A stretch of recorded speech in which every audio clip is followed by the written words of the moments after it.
Ce soir, mercredi 14 septembre, sur Perspective, audience générale, mémorial au Collège Dawson et assemblée plénière des évêques du Québec.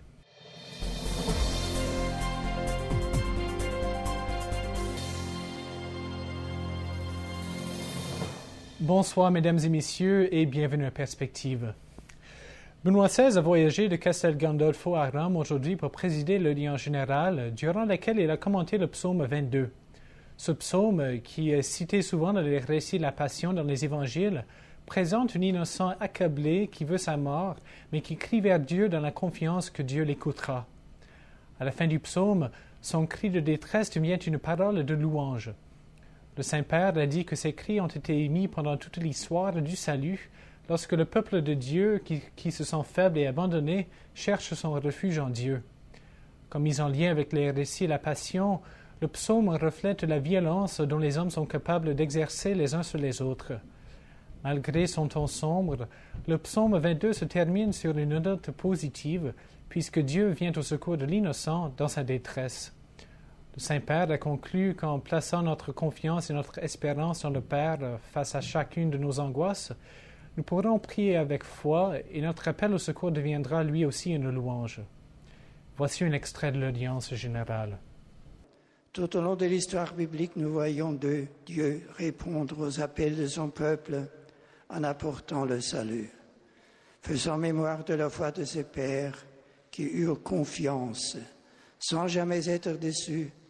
Le psalmiste relit alors son histoire personnelle depuis sa naissance. Dans la certitude de la foi, sa plainte douloureuse s'ouvre mystérieusement à la louange.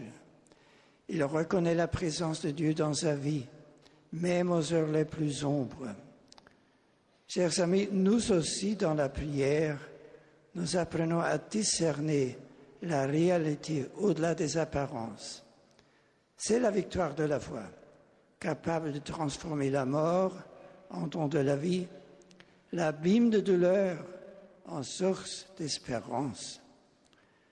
Monseigneur Feulé, supérieur général de la Fraternité Saint-Pédis, a été reçu aujourd'hui par le cardinal Levada, préfet de la Congrégation pour la doctrine de la foi à Rome, pour discuter de certains principes doctrinaux et des critères d'interprétation de la doctrine catholique. Ceci dans un contexte toujours difficile. Après presque 2 ans de rencontres entre la Congrégation pour la doctrine de la foi et des membres de la Fraternité Saint-Pédis, un document qui pose des conditions précises pour la réconciliation vient d'être remis aux membres de la fraternité. Malgré la recherche constante de réconciliation, plusieurs sujets demeurent non négociables, notamment les domaines de la liberté religieuse, le dialogue interreligieux, la collégialité épiscopale et l'évolution de la liturgie. Il y a 5 ans, le Collège Dawson à Montréal a vécu un des pires moments de son histoire. Le 13 septembre 2006, Kim Vergil a ouvert le feu, tuant Anastasia de Souza et blessant une vingtaine d'autres personnes. 5 ans plus tard, les étudiants qui ont vécu cette tragédie étaient de retour pour inaugurer le Jardin de la Paix, un mémorial dédié à Anastasia de Souza. Le Collège Dawson a entrepris ce projet pour faire un vibrant témoignage pour le courage et la résilience manifestée par celles et ceux qui ont souffert des effets de cette tragédie. Le Jardin de la Paix inclut 8000 fleurs et autres plantes, arrangées de façon à rappeler les visiteurs du signe de l'infini. Aujourd'hui commence l'Assemblée plénière d'automne des évêques du Québec. Les évêques viennent d'élire un nouveau président de l'Assemblée des évêques du Québec, Monseigneur Pierre-André Fournier, archevêque de Rimouski. Monseigneur Fournier succède à Monseigneur Veillette, évêque de Trois-Rivières, qui termine son second mandat comme président de l'Assemblée.